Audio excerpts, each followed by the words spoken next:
Welcome everyone. Thank you for joining us for April's ECLI webinar. If you aren't familiar with ECLI, we're the Early Career Librarians Initiative associated with the South Central chapter of the Medical Library Association.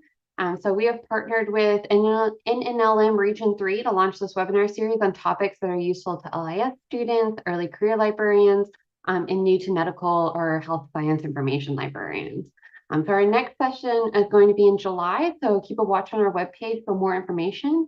And today we are excited to announce our speakers today, Brian Leaf and Shannon Jones with us today. So Brian Leaf, he is the Executive Director of Region 3 of the Network of the National Library of Medicine, a federally funded health outreach program based at the University of North Texas Health Science Center in Fort Worth, Texas. His program offers continuing education and project funding to organizations across the 7-state region of Arkansas, Kansas, Louisiana, Missouri, Nebraska, Oklahoma, and Texas. So prior to joining the South Central region, he was faculty at The Ohio State University, where he led the OSU Digital Storytelling Program, an interdisciplinary, empathy-based program that partnered with and provided workshops to academic departments, university staff, and students across campus. Brian had an eclectic career before becoming an information professional, having worked in the performing arts, retail management, serving in Army Corps, and instructing high school percussion ensembles. Outside of work, he's highly engaged in the community, coordinating and recruiting local businesses for an annual charity cook-off, occasionally playing drums for local jazz ensembles, and serving as a volunteer tour guide for an award-winning distillery. Ultimately, the core thread running through all of his activities has been in building authentic relationships. We also have Dr. Shannon Jones with us today. She's the Director of Libraries for the Medical University of South Carolina Libraries in Charleston. She's also the Director of Region 2 of the Network of the National Library of Medicine, a longtime volunteer of the Medical Library Association. Shannon has served the association in several capacities, including the 2022 to 2023 MLA president.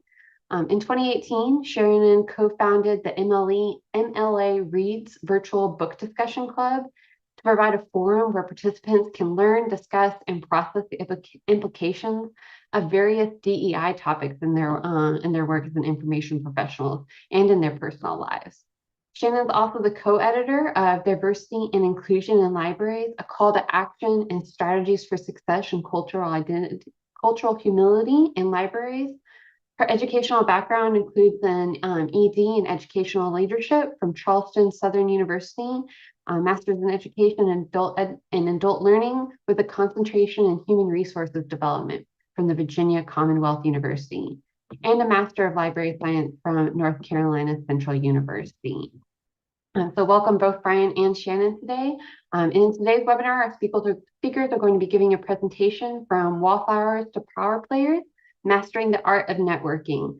So thank you for being our guest speakers this afternoon, and I'm going to turn it over to both of you. Great, thank you, Katie. Next slide, please. So real quick before I start, I've gone ahead and this was kind of last minute, but it worked really well at a previous presentation I was doing. There's a Padlet in the chat, so if you have any questions or comments or advice that you've learned along the way, things that, the things that we say make you think of, please feel free to add it to that Padlet, especially if you're someone that's on my team, because I know you all have learned a lot over the years as well. So I'm going to just start with a story. Back in undergraduate, I took a business sales course. I was focused on learning to build relationships and negotiate sales. In the first week or two of class, the professor basically provided a script that said things like, "Hello, how are you?" And it directed people to offer a handshake and smile. If you're familiar with call centers, they used to provide similar scripts to people. I'm sure they still exist, although I think customer service chatbots have mostly taken their place. But basically, just like a customer service chatbot would do, in a call center, if you were working there, you'd get like a pre-written script with branch responses depending on what people said. Now, engaging with people in this way, it didn't come naturally at all. It felt really contrived and inauthentic. but much like I learned when I was studying early childhood development, the sounds and syntax that we mimic eventually become meaningful patterns of speech and expression once we do it long enough. And so as I would keep repeating or paraphrasing these scripts, I figured out that they were effective ways of communicating and interacting in business settings, at which point it became part of my own language and way of interacting in professional environments. The only issue back then was that these scripts were always based on a single outcome, getting the sale or meeting some monetary goal. When you have some product or discrete service to sell, the expectation and the talking points are typically pretty clear. And in a private company, there's usually already some existing demand for what you're trying to sell. But we all work in unique environments where our services aren't always understood. And when you collaborate, or when people choose to collaborate with you, to an extent, it's optional or voluntary. So that can be a lot more difficult. That's compounded by the fact that in a mission-based or service-based setting, the services and the products we offer can be a little bit more open-ended, ever evolving, and maybe driven by the previous person that was in your position that had a slightly different skill set than you. And then, to complicate matters even more, right? There might be a big difference between how you interact and network with external partners like clinical faculty at the teaching hospital or a local community partner that you've never met before versus a sympathetic audience like fellow librarians at a local chapter conference of MLA.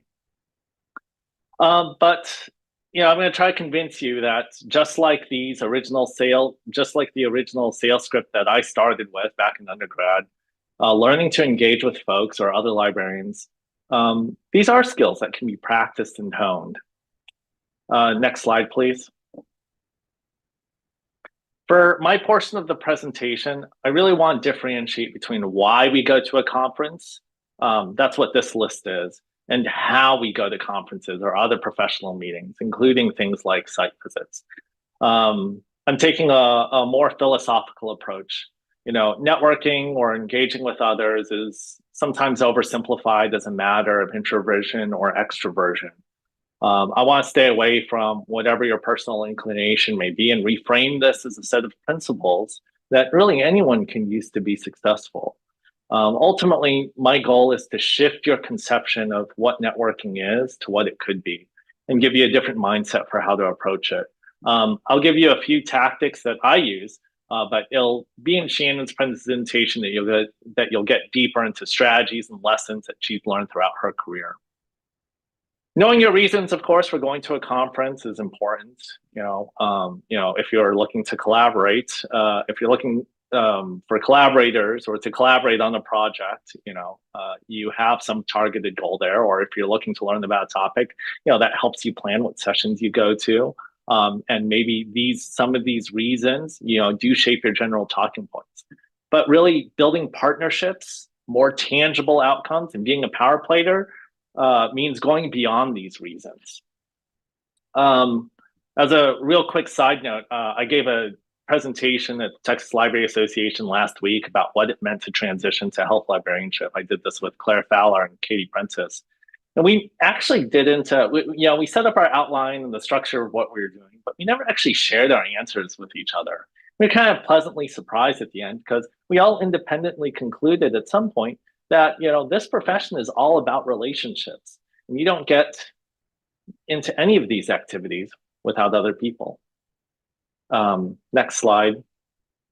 By the way, I've been playing with AI a lot, and I used AI to generate half the images in this presentation. And I put in people awkwardly networking for this one, and I thought it was pretty funny. So the actual title of this slide is awkward networking. So how we network is hard to define. It's this thing, you're supposed to do to engage in the profession, advance your career, or at least that's what you're told. And you do it by meeting people or something, right? While some people seem really good at it, I think it's mostly awkward for everyone with unclear outcomes, especially when you're new in your career, but sometimes when you're well into your career as well, right? For the first few years of mine, I collected hundreds, maybe even 1,000 business cards, really to only throw them out once I switched to offices. I think a lot of people just stumble forward through it. At some point, you'll make a relationship, right, by accident. You'll get voluntold to do something. Maybe someone will take you under their wing. Or maybe you'll find like-minded people that perceive the same need as you, which I believe is kind of how ECLI started. But no one really teaches you to do that. And actually, I just want to give kudos to ECLI and thank them for inviting me to do this presentation, because I realized that I don't necessarily teach it. There are lessons that I've learned and tips that I try to impart to my staff, but I guess I don't really talk about this nitty gritty. So ECLI can be thanked for, helping me rethink about how I approach this topic, especially when I'm training these staff. Okay, but so how do we become more intentional and strategic about it? I think the conventional reason that some people give for engaging in networking, or at least being polite and cordial to people that you meet or that meet you, is because of the impact they could have on your career, right? Either as a potential collaborator for your project, or as someone that currently or in the future have some sphere of influence, like they're a hiring manager or a key decision maker, or have a connection to a place that you want to work. And I think it's good to, be careful and don't discount or ignore people today based on the snap judgment on their relevance to your career, because you could put your career at risk a little bit, or you could shut down opportunities that might exist for you in the future. I've certainly seen the consequences of this in the profession. But to me, being driven to engage by fear is a really poor foundation for doing this work. To me, a better approach is rooting my purpose in curiosity and being of service to others. Professional meetings are an opportunity to learn, grow, and to do that with others or from others, whether they're fellow librarians at a conference, maybe a more sympathetic audience, or a couple of new faculty members that you're meeting for lunch. It's sometimes uncomfortable, but the more we're intentional about doing this, the better we get and the easier it becomes to connect with others. Just like reading stories increases empathy, so does getting to know other people's stories, which might be a way to think about it. Next slide, please. Years ago, I read an article about how two people who grow up in the same neighborhood, even right next door to each other, can live in two different realities, two different worlds, if you will. And as someone that grew up with first generation parents in a suburb of Phoenix, Arizona, I can attest to how my cultural norms and experiences were far different than my neighborhood best friend that happened to live next door. And as I have moved and lived in 5 other cities around the country, I've learned how sensibilities in one place can really vastly differ from another. And it's helped me build a lot of empathy and to take a step back from my own assumptions. And I never try to stop learning, which only really happens as long as I keep engaging with people. An early formative experience that I had on the job, and I've had many more since then, since joining the NNLM Region 3, was going to a rural conference wearing business formal, essentially wearing suits. And we were really poorly received. People just thought we were city slickers trying to sell some product. And my colleague was nearly kicked out of the meeting because they didn't realize she was a librarian. And it was a small lesson, but an important lesson. Trust meant something else in that community.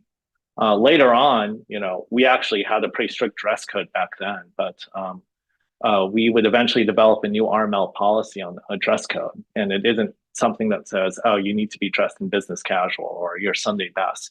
It's dressed in a manner that's appropriate and considered relatively professional for the audience of whatever you're attending or participating in. This is a pretty innocuous example, right? But even learning small differences about each other can make a big difference in how we connect to people, which we can only do if we take the time to learn their story. I used to run the storytelling program, so these are lines I use all the time when I was just trying to pull personal stories out of people. But from a professional standpoint, I like to take the attitude that everyone has something to offer. Next slide, please.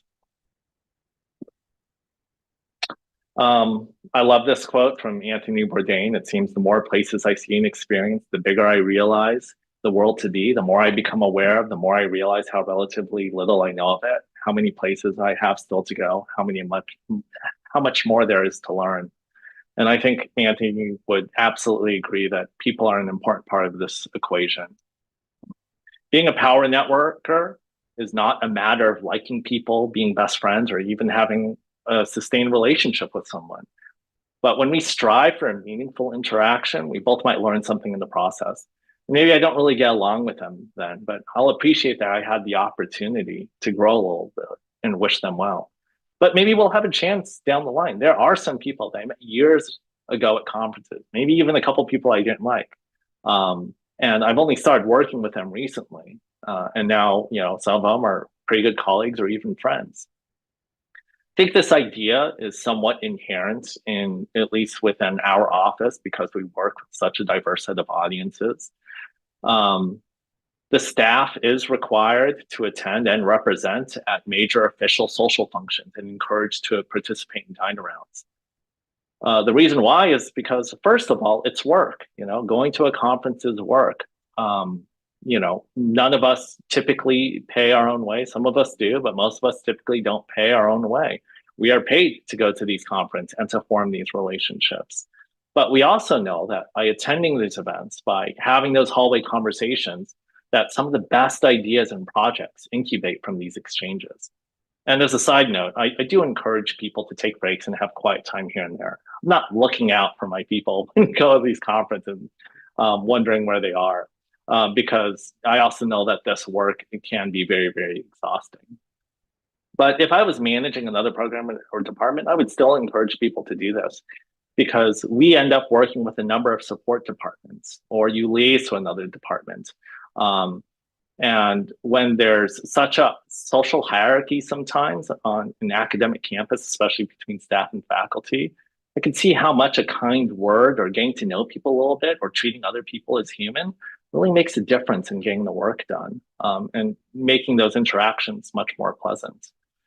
And that could be a very simple thing. I know lots of times most of us just have Zoom meetings. Be intentional about making introductions and asking someone's name on a Zoom call if there's not like a million people on the call. All right, next slide.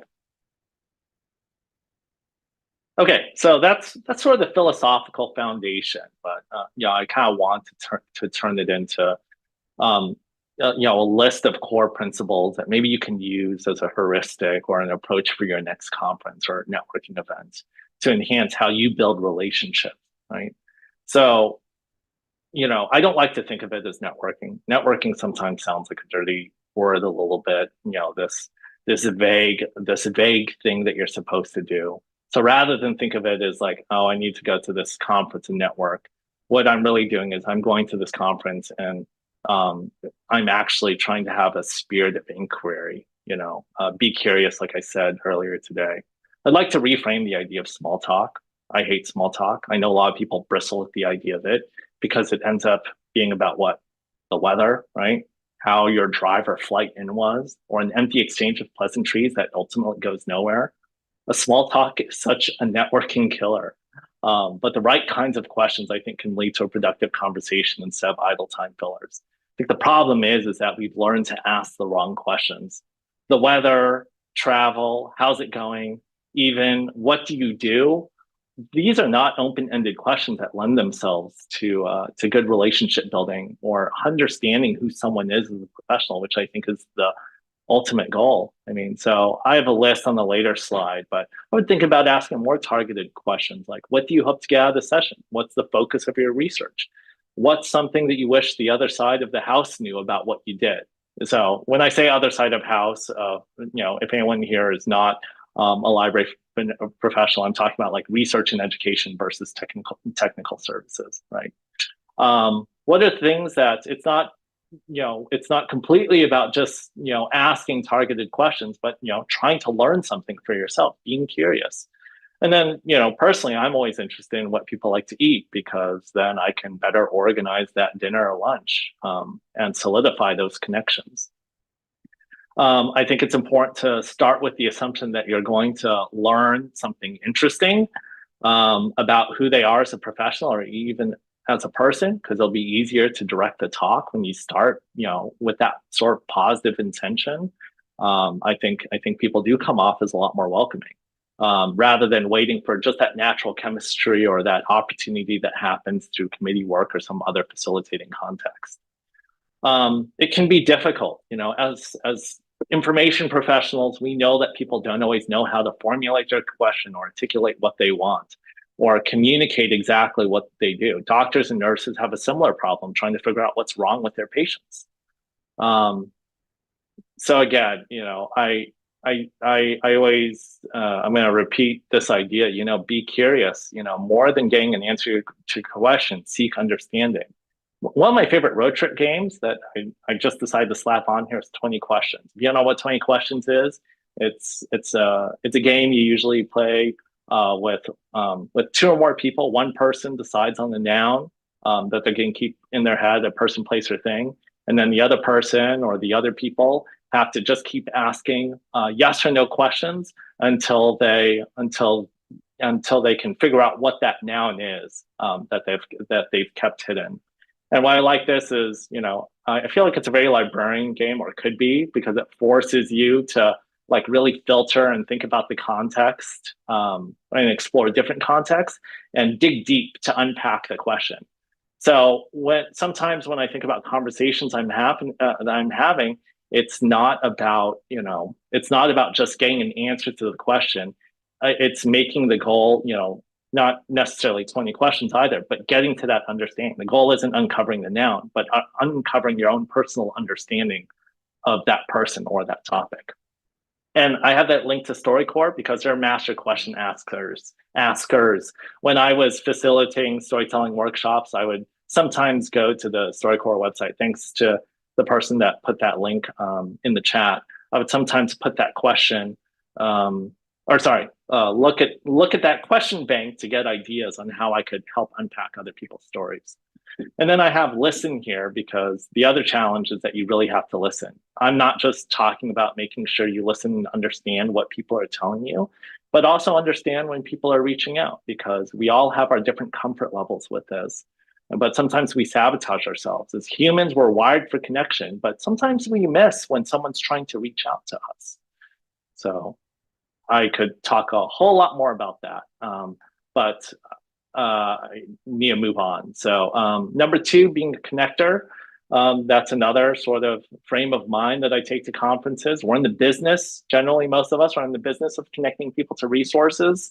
I take that service mentality to conferences. I'm not just trying to meet people that I think are decision makers or important to my career, right? This is antithetical to having a connection-based approach, which is really what I'm proffering here. I think someone has everything to offer. And as I get to know people, is there something I can offer up? That could be a database, or a vendor or a colleague, but it could also be an article or podcast I just listened to, or a restaurant, or a delicious new recipe that I think they'd like. Most people are probably focused on things that are only directly related to their job, and they see their professional value within a very narrow scope. But in that spirit of connection, I don't need to be an expert in your field to recommend a restaurant, or maybe introduce you to another person. And maybe that person is someone I just met 5 minutes ago.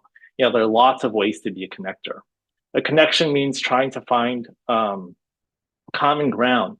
The RML, we keep state profiles, and whenever staff goes someplace, I used to encourage them a lot, look up the local news. A long time ago, before attending the South Central chapter of MLA, I would print out headlines for all 5 states. I try to keep a wide breadth of knowledge because I know only a few people will care about the things that I care about, whether it's music or, the history of distilled spirits in the United States. But, knowing that Debbie, our deputy director here, or Sandra D are really into space, well, that's one more thing that I can draw on. That's one more way that I can connect someone to them. And even if your conversation with someone, whether it's another librarian or another faculty member, is directly related to the work that you're trying to do, sometimes you have to make that connection yourself or find it. Asking those questions, like I was talking about earlier, to find that context or problem that you can contribute to. I was doing a site visit with one of my staff members, and the organization did their spiel, we did our spiel. It took all of 15 minutes, and it could have just ended there. But then I started to ask a couple more questions because I realized that we were going to get out of there with no outcome, no project to work on. So I started to ask, what else are you working on that you're excited about? Or what else are you working on that's keeping you up at night? And they started to talk about their other projects.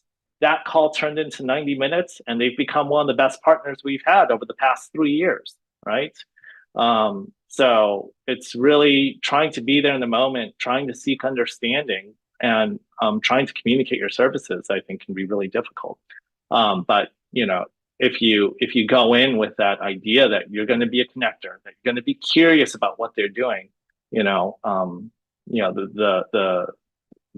payoff can be really great.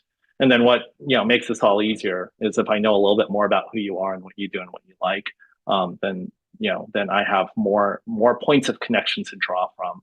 And when I think most people think of about people in their life, whether it's at work or personally, it's the people that are connectors that are prominent in their lives. All right, I'm going to try and make this quick because I think I'm a little bit over time here. But the last part is creating a professional support system. So having outside perspectives is great, but that's also, sorry. Our regional medical library, we maintain both an advisory board and director's advisory board because we're always looking for feedback that shapes what we do. If you've ever heard me present before, you always hear me say that we serve at your discretion. That's absolutely true. We want to know what you're up to as a program. But something that I tell my staff is that one of the things I hope they come away with, after 1 or 2 years working for us, if not more, is that they come away with their own set of personal and professional contacts that they can utilize in the future. The further you get in your career, the more important these really become. I would not be here without my network and without my mentors. Working in an interconnected world, especially in health science librarianship, which is a very, very small place, means that having these career connections are really important. And more than just professional collaborators, I encourage people to find those people at these conferences that you feel like you could text or call out of the blue. This was a lesson that was really reinforced by my predecessor, and these contacts and relationships that I built when I was a coordinator, which spans hospital libraries, agricultural health organizations, and tribal nations, have helped form an initial backbone for our partnerships when our current performance cycle started. I think I described it to Katie once as try to find those people that can make up your own personal advisory board. One that's a two-way street, people that they can support as much as they support them. Sorry, I'm not sure if that made sense, but hopefully it did. So let's go ahead and skip to 2 slides over. So the next slide is a few strategies. I won't go over those. Those are pretty self-explanatory, but one more slide over. The one thing that I want to say about all of this is that this is kind of hard. Making a connection isn't just about asking questions. It's about putting a little bit of yourself into this. If you've never read the book Daring Greatly by Brene Brown, it's a book that I used to give out as a gift. I think it's really changed my professional life, like a real transformation about how I think about things. When you're looking to make connections, it's not a transactional thing. It's a messy thing, but I think have some self-compassion. You can make mistakes, but it takes a little boldness to do this work. Anyway, I'm going to leave it there. But thank you so much. I'm going to check the Padlet later, but please use me as a resource in the future. And now I'm going to go ahead and turn it over to Shannon. Thank you. Thank you, Brian. And I imagine that I can't just go what Brian said. And so I'll add my my spin to the topic. So first of all, thank you so much for the invitation to join you all today. I'm happy to be here, but I'm also very humbled to be here, and I'm very excited to share some tips and lessons that I've learned with networking in the profession, from being a frontline librarian to becoming the president of the Medical Library Association. just the if you see the screen, the quote from Maya Angelou is really what I think about when I am interacting with people, whether it is people at work or people that I am interacting with in the community. I'm, always mindful that words matter and that the impact that you have on people matters and will leave a lasting impression. So that is my favorite quote. I'm also, I want to frame my comments. And so I want you to know a couple things about me. One is that I am an extrovert. Um, I believe that I am morphing into more of an ambivert, which is an ambivert sit right in the middle of extroversion and introversion. And while I take my energy in from interacting with people and I can talk to people and I can engage in all types of conversations, when I come home, I'm fine with being alone. I'm fine with being quiet. And that is even though I live in the house with other people. The other thing is that in my work, I aim to cultivate a library environment where people come to do their best work. And that is whether they work for the library or they're coming to use the library spaces, collections, services, or our people. And the way that I try to accomplish this goal is by prioritizing belonging in my interactions, but also in the spaces that I occupy as well. One of the things about prioritizing belonging is that it requires that you network with all types of people in all types of spaces. And so networking is a very important part of being an information professional. The other thing about me is that I am a Girl Scout. I was a Girl Scout as a child. I am a Girl Scout leader now, and I live by the Girl Scout law and promise. And what that means for me is that I actively every day try to make the world a better place. And by world, I don't mean the entire world. I mean my sphere of influence. So the environments that I can impact. So that's whether that is in my library, my Girl Scout troop, my household, or within my friend circle. And so the Girl Scouts are very much part of my identity. You can go ahead on to the next slide. The one other thing about me is that I have this dream that I'm gonna get stuck in the elevator with the university president, and I gotta have something to say. And one of the things that Brian talked about was having an elevator speech. And so one of the most important things about networking is having something to say. And rehearsing it and practicing it and knowing because if I ever get stuck in the elevator, I am completely prepared to say, Dr. Cole, no, he knows me. But I'm like, I'm Shannon Jones. I'm the director of the libraries here. And I want to tell you about the most amazing academic library that we have in the state of South Carolina and how that library tries to maintain an environment where people come to do their best work. The MUSC Libraries team, we are passionate about changing what's possible on campus by providing our expertise, by offering value-added services and access to information that, we hope equips our students, faculty, and staff to deliver world-class healthcare. I'd love to hear more about your research, and I would love to share more about how we can support you if you are interested in us having a one-on-one. Now I've said that to him before, but I'm waiting to say it. And it has a couple key triggers in there. Changing what's possible is our university's slogan.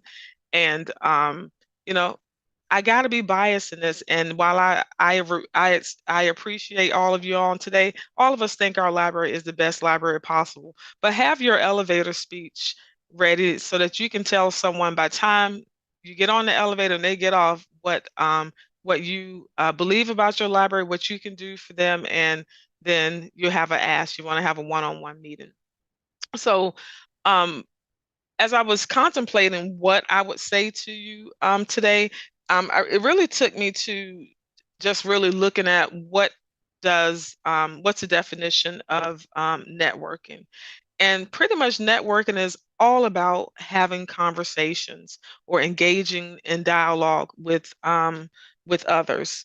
And in my first role, my very first role out of after I did the NLM fellowship was at Virginia Commonwealth University. I was an education services outreach librarian.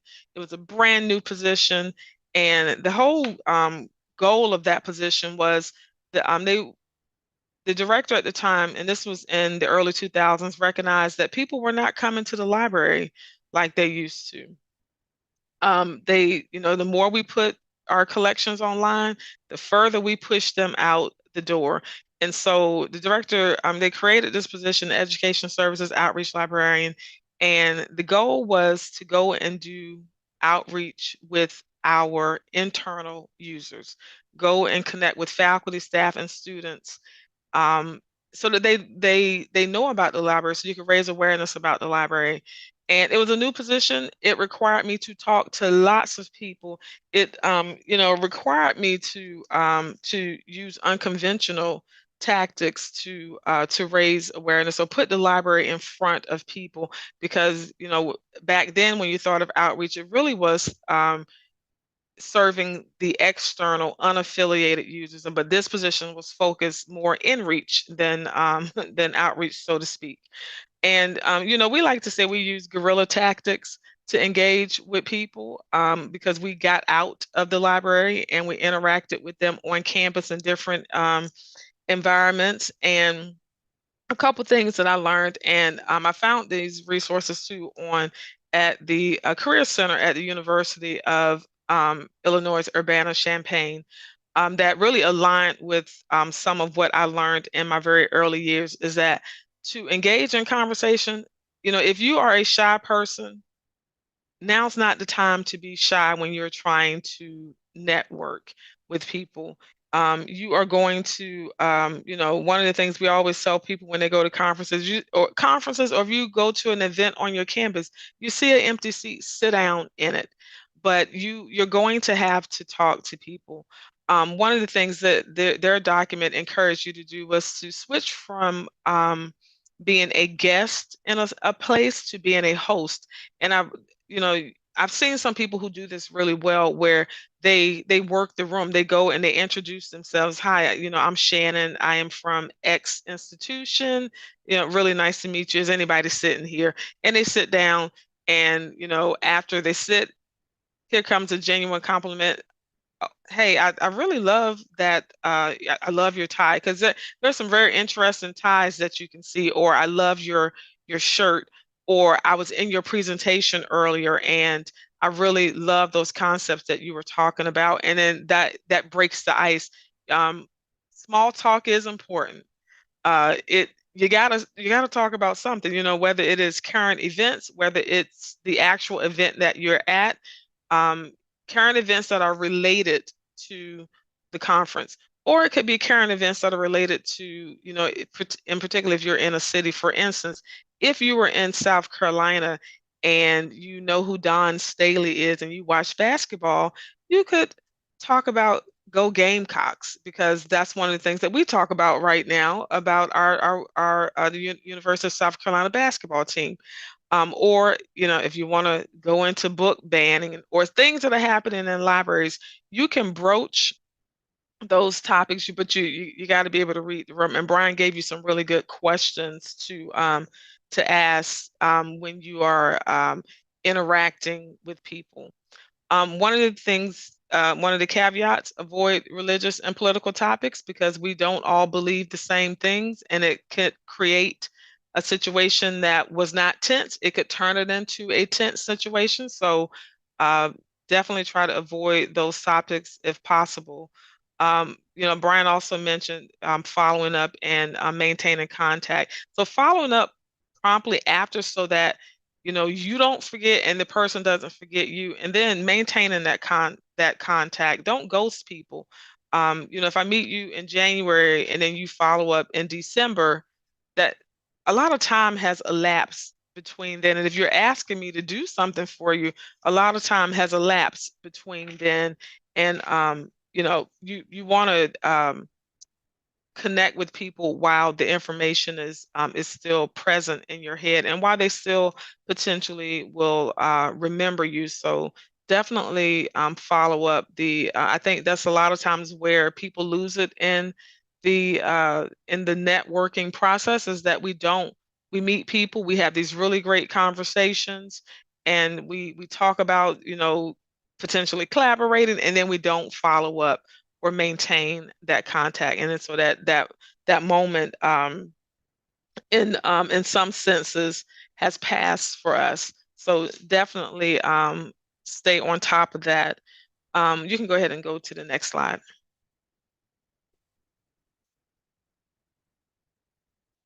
Um, One of the things that, preparing for this presentation, it also took me back to my early years in the profession. And so MLA used to have a newsletter called MLA News, and within that newsletter, we had a column called for a new members column that myself, Tamika Obashan, and Lisa Huang, we were the inaugural conveners for that column. And one of the articles that we wrote in May 2007 was focused on encouraging or sharing tips with people who were going to be attending the meeting for the first time of, how should they maximize their time at the conference. Because conferences can be they're always exciting to go to, but if you've never been to one, or if you don't know where you should start, we gave you some strategies, and some of these are still very appropriate and applicable today. And I think Brian had a couple of these on his excuse me, on his slides. And of course, review the program, plan out your day. One that I have to remind myself is to wear my name tag. Because that is one way to break the ice, because when people approach you or if you sit down at a table, they're looking for your name tag to see what your name is, maybe what your pronouns are, or what institution do you work for. And that sometimes is a conversation starter. So wear your name tag. Don't wear it on the street when you go out navigating the city, but wear it when you are in the conference.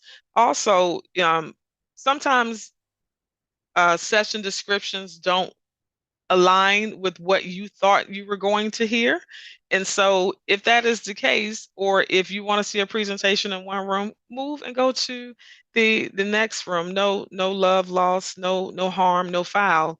Um, Brian had a couple things on his slide about self-care, and that one I can't press upon you enough. You need to be well hydrated. You need to wear sensible shoes. The conference is not the time to pull out your stilettos or to wear your brand new shoes, because you're going to be moving a lot and you want to be comfortable. So that, the main thing is to take care of yourself in a conference setting or during an event, because you want to be fresh, you want to be vibrant, but you also want to build connections and leave a lasting impression with people. The other thing that I encourage people to do is to enjoy the city.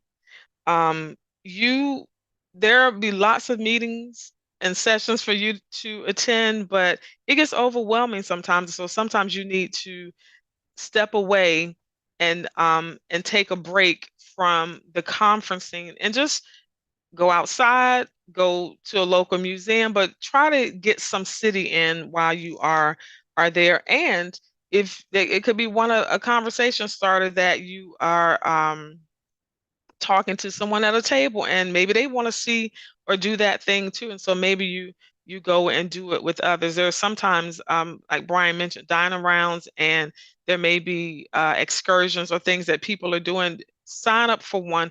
You'll meet people in those types of settings too. The get out and mingle part, and I tell my librarians this a lot. You should not be hanging out with your coworkers at the conference. You see them every day for free. I don't have to pay for you to go to the conference for you to only hang out with your coworkers. The best time for you to go meet people who might be doing similar work, who might be working on similar projects, to go just expand your network, because not only do you want to have people you can collaborate with, you may be having a frustrating day and you might want to call someone who does not work at your institution to say, hey, I need to vent. So get out and mingle and meet other people other than the people that you work with, because you will see that you see the people you work with all the time. So go meet some fresh new faces. Um, and the other thing that, so I know at least one person up here, I forgot to tell them that their face was going to be on these slides. And so librarians like to take pictures, and part of the networking is also taking selfies. And so you will engage in selfies and seeing people that you have not seen potentially in a year. And once you've been around in the profession for a long time, whether you're able to go to conferences or not, you want to have that network, because you're going to have people that you're going to keep in contact with over the years. For instance, 123, the picture of Beverly Murphy, Preet Rana, and myself. I met Beverly when I was a library science student. And I went to a workshop, and one, I was so excited that my job was sending me to this workshop. But two, there was another Black librarian there, and I was excited because up until that point, I had not met many Black librarians. And so one of the things I said to her was like, you are stuck with me now. And she has been stuck with me for 20 plus years, but being stuck with me has translated into, we have co-edited 2 books at this point. We've collaborated on countless projects. She's been my mentor. She's sponsored me and helped me get my footing in MLA. And so you're going to develop some really good friendships with people that you meet in the profession. And so um, get out, mix, get out there, mingle, and then go make some memories, that things that you're going to be that are really going to flavor and shape your experience in the profession. And so you can go to the next slide. And so if you're having trouble finding your people, one of the things that I would encourage you to do is think about what your values are and what interests you. Is it collection development? Is it Girl Scouts? Is it dancing? Do you like to play an instrument? Is it leadership and management? What are your values and what are your interests? Because normally you can find groups that align with your values and interests. And then once you find those groups, make it a habit of showing up and participating in those groups, and not just sitting in the audience, but when they need people to volunteer for things, um, show up, raise your hand, and volunteer for things, because that is another way to meet people. You volunteer, you get on committees, you get on small groups, and you do amazing work. And so that is how you get to meet people, especially if you are a new professional or if you just moved to an area. If you're on Facebook, Facebook is a great place to look for like community groups or groups that are in your area, however you do it. Hopefully you also have people around you that will connect you with people. Also, put energy into others. It's being in a group is about, or being amongst a network is about reciprocity. So you have to give something to get something. So make sure that if you're being an active member, invest in listening to people, supporting people, because you should be getting the same thing out of that. I also will remind you, don't exhaust yourself in doing this. You should not go out today and get 10 groups. Find 1 or 2 that works for you so that you can put your efforts into it, but you also don't want to exhaust yourself in this. So you want to make sure that you can find something that you can meaningfully engage and that you can contribute in a way that feels comfortable for you. and get out of it what you need to get out of it. So you can go to the next slide. And then I think starting with our community as information professionals will also lead you to forging community partnerships.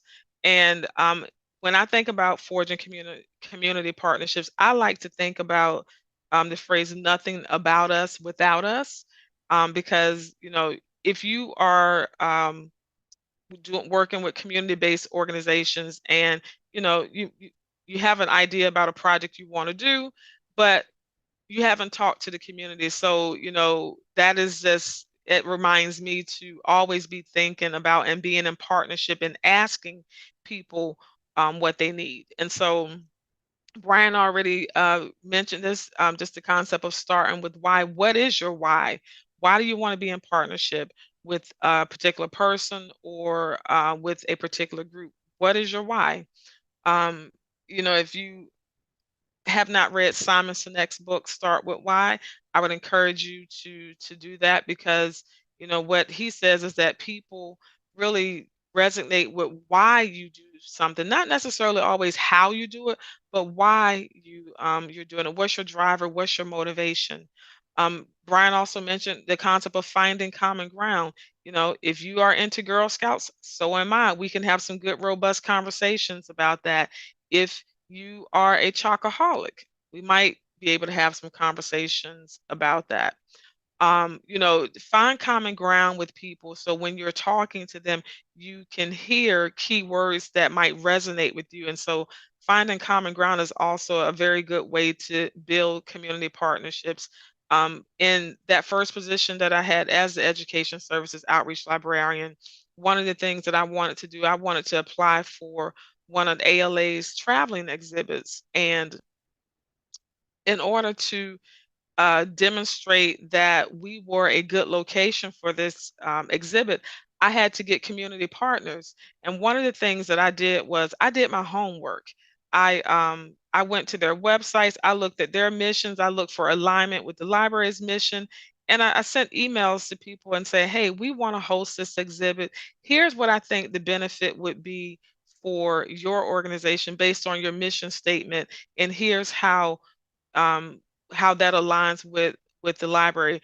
Would you be willing to be write us a letter of support?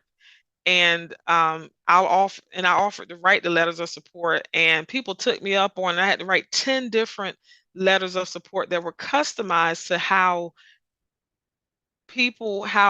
our work aligned, and how we could get some mutual benefits out of being in collaboration. So find common ground with people, and then show up at their programs, show up at meetings, show up when they least expect you to show up in a setting, because that way you will start building their respect. Your community partners will start knowing who you are, but they will also start recognizing that, okay, so maybe this somebody is somebody that is interested in what we have going on. And you should also hang in there too, because it takes time to grow relationships. You're not going to know everything about your community partner. You're not going to gain their trust overnight. Um, and then the last one I'll highlight on this one is just be the kind of partner you want to work with. Do you want to work with someone who operates with integrity, who's compassionate, who's empathetic, who delivers on what they say they do? Do you expect that from people? If you expect that from the people around you, you need to ask yourself, do you do that? And if you don't, be the type of partner that you want to work with. You can go to the next one. And this is just my call to action to you all when it comes to partnering. The first thing is just be yourself, be authentic and genuine in your interactions, and do what works for you, because you have to be comfortable in your interactions. Prepare an elevator speech. Acknowledge that you have biases and work to mitigate them, because you are going to be working with people who have different identities than you, who have different world views than you have, and people who have been socialized very different from you. But you still need to be able to see them as individuals. So acknowledge that all of us are biased individuals, regardless of how good we try to be. We all have biases. The Girl Scouts, we say make new friends. So make new friends, build relationships with people who are very different from you. You'd be surprised at what you would learn and how it might change some perspectives that you have. We already talked about finding your community. Again, show up for yourself, but also show up for the people coming behind you. If you've ever been in a group and you say, I don't know why they do this like this, and I wish they would change this, you should be the change you wish to see in the world and join that group and help them change. Use your voice, use your privilege to help make things better for you, but also for the for other people coming. And then, my favorite one is be the reason. Be the reason that someone smiles today. Be the reason that they feel supported, welcomed, affirmed, heard, or included. So just sitting down in an empty seat and just asking someone how, hey, I'm Shannon, how are you doing? You never know how that small introduction could open something up for that person. um, go deep in a few things. Don't overextend yourself because you cannot do a lot of things well. You can go deep and become expert in a few things. And then enjoy the journey. It's nothing easy about networking. It is nothing easy about getting to know people. It's just not easy because we are all flawed humans. But with intentionality, and as Brian mentioned, as asking the right types of questions, you can slowly start building a foundation where you feel more comfortable engaging in conversations and you get to know what really makes people tick, but what kind of work they're doing as well. And I think I have one more slide, maybe. Yes. So, I, and I hate to recommend books to librarians, but I'm going to do it. There, I have a couple people that often say that they're shy. They don't like to speak in public. They have a hard time talking to people. And Toastmasters, I've never used Toastmasters because, again, remember, I'm a talker. I can talk. But Toastmasters is great for people who may not enjoy engaging in conversation. The other important piece of that, practice makes perfect. Just do it, as Nike would say. You're just practice. The more you engage in conversations, and so if you work for the RML and you do exhibits, you're gonna get to love conversation because you're gonna do exhibits. Or if you do a poster at the conference and people are stopping by your poster and asking you, so put yourself in situations where you're going to talk. um, the Start with Why book. My favorite book is The Person You Mean to Be. It's how good people fight bias because despite all of our best efforts, even those of us who are actively engaged in trying to do DEI work, none of us are perfect, but all of us are biased. And so you definitely want to make sure that you know who you are, how you show up, and how you come across to people. And so these are four books that I would recommend to you. And I think I'm out of time, so I will shut up and we can go to the Q&A session. So thank you again.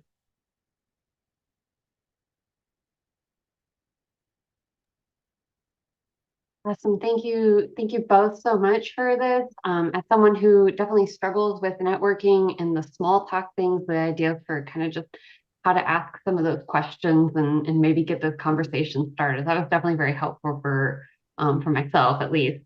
But thank you both today for being our speakers. And I'm curious as to who all here today. If people want to kind of share a little bit about themselves, maybe where they're logging in from today and their organization, I'd encourage people to drop that into the chat. And we will kind of move into Q&As. And again, feel free to put those in the chat or over in the Padlet. We did have a couple questions come in so far. Let me scroll back up real quick. So someone had asked that they're a recent graduate and they're seeking work. They've already attended 2 conferences recently, but they've really struggled with how to use the conversations. They can talk with people, make friends, but I don't know how to essentially ask how can you help me without making it the entire interaction, making the entire interaction seem transactional rather than genuine? So if you have any advice for that person. I in a part of my presentation that I cut out like an hour's worth of presentation. I kind of talked about how like in this profession we're all really good about being helpers, but we hate asking for help sometimes, you know. And I think the thing to do is just to ask. I mean, you know, from a very humanistic perspective, you know, we all have the same struggles and challenges in our work, and we've all been there. I think the best thing to do is just to do it. You can, you know, I can want something from you, like advice or something, and I can also want to be your friend at the same time. And most of the time I do. So I would just be direct. And that is what's, you know, that is what the conference is for. That's what having those professional connections are for, I think. Yeah, no, I would agree with that is to ask. I'd also would agree or encourage you to, if you're going to the conference, to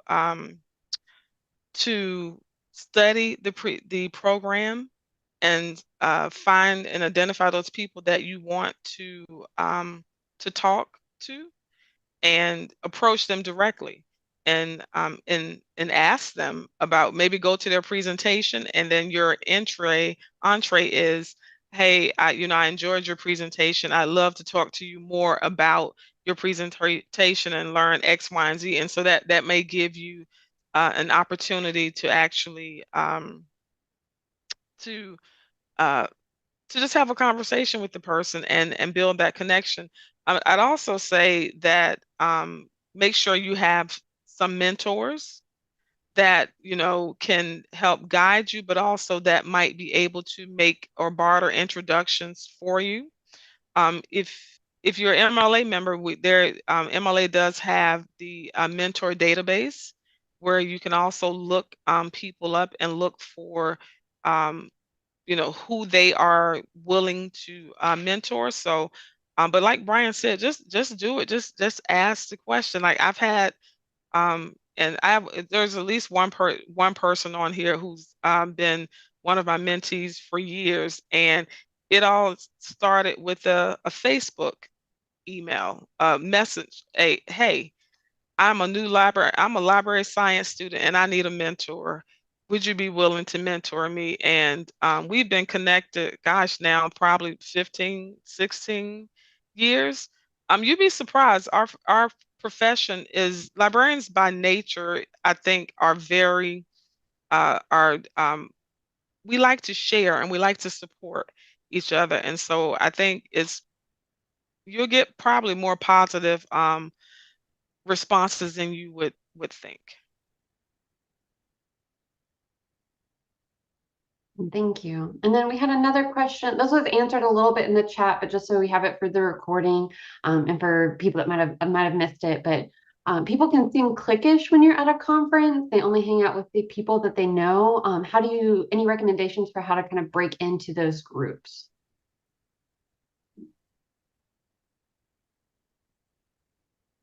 That's a good that's a very good one. I remember feeling that way when I was a new librarian. I felt MLA was a old girls club, and that if you were new and if you're a person of color, that you couldn't break into some circles. And so what I did was I found the community that welcomed and wanted me. And so for me, that was the African American Medical Librarians Alliance. So I found a community that embraced me, that wanted me, that welcomed me. But I'm also bold. And so I would just invite myself to stuff. I would show up to stuff. I would go up and introduce myself to people. And so I think finding the community that works for you, because not, a lot of times it's the big visible things that look like that. And also remember that a lot of times what seems might seem cliquish is that these are people who have known each other for a long time who might be forgetting that they have to be aware that we have new people in the environment. The other thing that I did when I was a new person was there was no new members caucus at the time. And that is one of the reasons I was the inaugural convener for the New Members Caucus in MLA.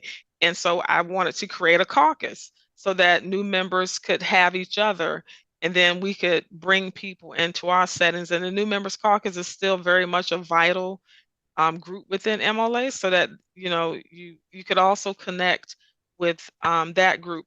Again, I'll put a plug in for mentors because if you have mentors who are immersed in that, and I'm using MLA just as the example because you could swap in ALA, whatever group it is, then they could help you the make introductions, and so they could help bring you to events with them and introduce you to people. And so there's a couple things you could do. Yeah, I agree with everything Shannon said. For me, early on as a career, where I found a lot of support was with the Asian Pacific American Librarians Association, and that's where I cut my teeth early on, which I think gave me the confidence to branch out from there. But to to answer the question directly, I know I already put in the chat, but just for the recording, sometimes I'll try to have one-on-one, find one-on-one time with some person that might have been in those groups, and I'll ask them to introduce me. I think the best, I know, librarianship is just a microcosm of human civilization, right? So people are going to be people sometimes, and it's annoying. But I try to approach with good intention. I don't think most people or most groups are trying to be exclusionary on purpose. But if they become aware of it, hopefully they'll be welcoming. And I have found that more often than not. Like Shan said, just in inviting myself in. If it's with someone I'm very close with in the profession, I will call them out. But at the very least, if you approach me and I'm going to be at the same conference as you, I will always be welcoming and always try to get you in. I think many of us, I think both of us would be willing to do that. We would want to because we want to welcome people into the profession and make you feel like you belong because it can be hard. Yeah. And I see the comments that people are putting in, and I see that there's somebody from Lynchburg, Virginia. I almost went to college in Lynchburg, Virginia. Olivia. I love it. I see we have some library science students, and so there are lots of people who want to mentor you all. You just, if you send a cold email, people will help you. Sometimes you have to take the initiative and do it and just reach out to people. And the worst thing that they're going to say to you is either I can't do it right now, or they might refer you to someone else. But the most important thing is that they responded. And so the first step is if you need support and you need guidance and you need help, just reach out to someone. And as adults, like we have to get we have to become adjusted with hearing no. And sometimes it's not an outright no, sometimes it's a no, I can't do it right now. And so, the worst thing they'll say is I can't do it. Chances are you probably won't get that type of response. And that just actually made me think, Shannon, sometimes, maybe you're not someone that feels comfortable just interrupting someone or just going up to a person right away. And so I think I also put somewhere in the chat that, if you need to find a way to get in contact with that person, send them an email ahead of time, so they can set that time aside for you, or to keep you in mind when you're there and introduce you to people. I've literally done that, even though I feel pretty comfortable just talking to people, I will email ahead of time. It's like, hey, I would really like to meet this person. Can you introduce me? Or can we meet up during a set time? Because otherwise, I don't know, We all know conferences can be a little chaotic too. Yeah. And you know, and another thing too is the MLA's Colleague Connection Program has come a long way from where it was when I started. It used to be a very conference-based activity, but COVID has reshaped the program, and so you get you actually get paired with your colleague connector much earlier in the year, and they encourage you to have 1 to 2, 3 meetings virtually before the conference. And so I would say sign up for, and I think I just saw the call go out um, for colleague connectors. And I don't even think you have to go to the thank you, Nell. I don't think you have to go to the conference. So yeah, there's a virtual one and then there's one at the meeting. So definitely sign up for it. And Nell, are you going to put the links in the chat box? But definitely sign up for that because again, it pairs you with a, a member who has been down this process, been down this path already, and they can also make recommendations and help guide you in a sense. And so that's a good one. And if you're going to the conference, the new members breakfast is also a another good space for you to interact, but also to get to meet people. So it's early, but there will be breakfast, and so so definitely attend and take advantage of those things. So if you're not going in person, please take advantage of the virtual. I've had several conversations with my colleague connector, and we have great conversations. And so you get connected with because the leaders of MLA, so those of us on the board, those of us have been president, we sign up to be colleague connectors too, and share whatever wisdom we can share with people. So definitely take advantage of some of the resources that are available. If you're not an MLA member, just reach out and like if I'm always open to meeting with people. I may take you some time to get on my calendar, but I am always open to having a one-on-one with you. And like normally people that I mentor, we try to meet periodically just to talk and just so that you can I like to get my mentees tracked on setting some goals for themselves, and then those are normally the things that we talk about when we meet. And so definitely get a mentor that is willing to meet with you and to give you guidance and advice on different things that you're doing in the profession. It's so great to see people connecting in the chat like this. Like I think Yeah. seeing people sharing emails and saying they're looking to talk to other people, which is always great. We did have a couple other questions on the Padlet. Somebody asked, are there resources you found that are helpful for developing an elevator speech? Yes, there are, and I will look them up. I think I actually did a self-paced course for MLA on developing your elevator speech. So I will find those resources and I'll share them with the program planners, and that way you can have them after the fact, or I'll put them on the Padlet, whichever works.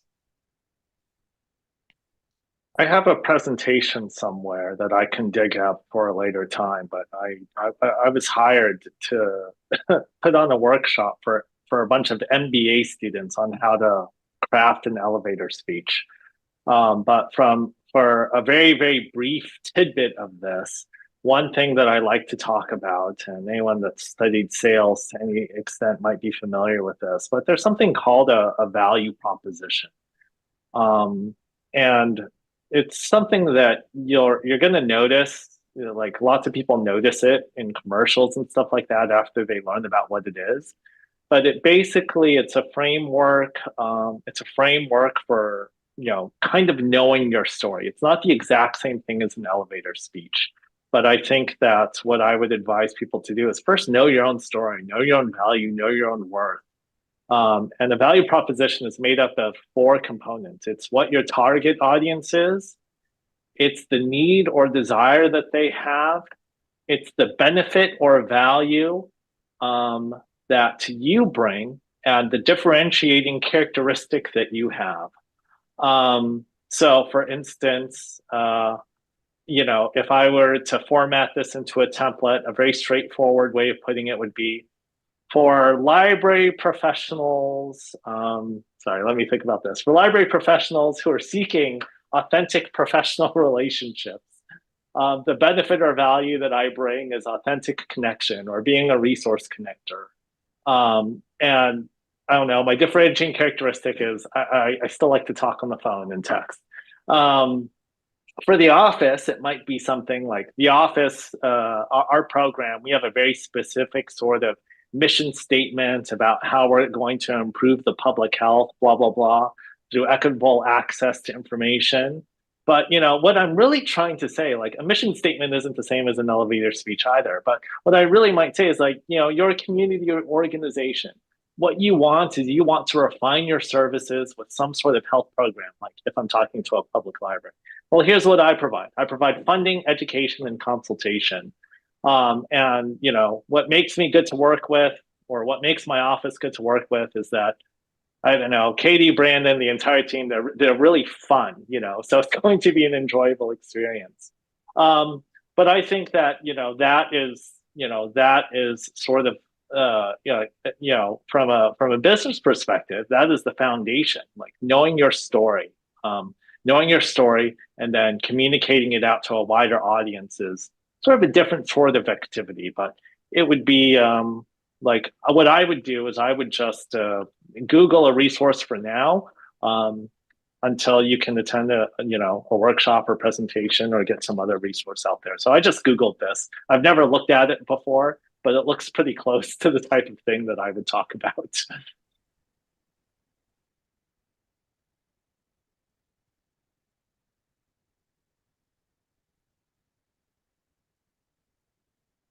Sorry, I skipped ahead on the slides there.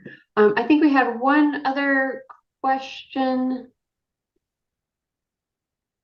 in the chat. Let's see. Oh, so what are some recommendations you have for someone that does not have enough professional funding to attend conferences and can't afford to join organizations such as MLA? If you have any advice for them.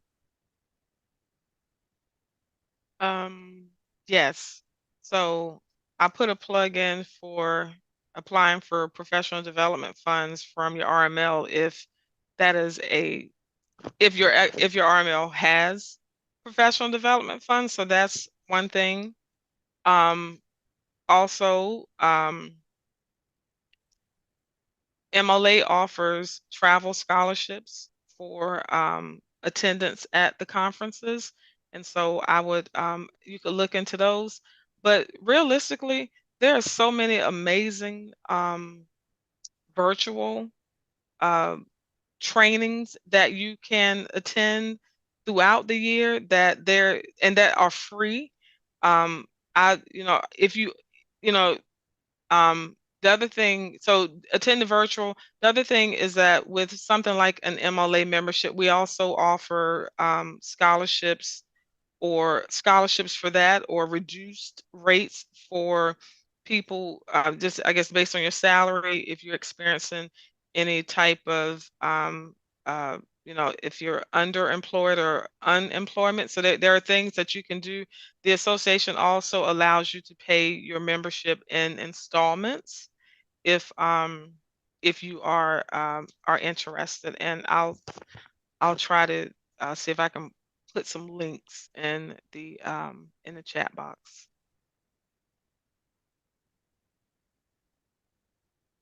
But I will say, I think Sandy put this final thing. Sandy put a message in the chat box that she attends the programming that is offered by the African American Medical Librarians Alliance.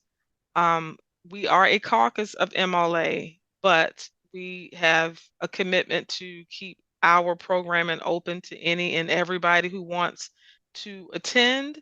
And so we do some really quality programming that is open to everybody. And so we invite you to attend our program, look at some of the MLA caucuses, but there's so many free things that you can take advantage of too, that don't let the conference not being able to attend the conference should not be a limiting factor for you. Brian, did you want to add anything to that? Oh, sorry. I was writing in the chat, but Okay. but just I guess to have it for the recording. So in addition to professional development funding, NNLM usually every year or every couple of years, we usually put on like a summit or symposium. We just had one at the end of January, and so that's free. And all of our programming, the classes, whether it's a webinar or Moodle, is all free too. And those are also opportunities to connect with folks. But I was saying in the chat that, I think we'd be very interested in exploring additional opportunities to create those sorts of forums.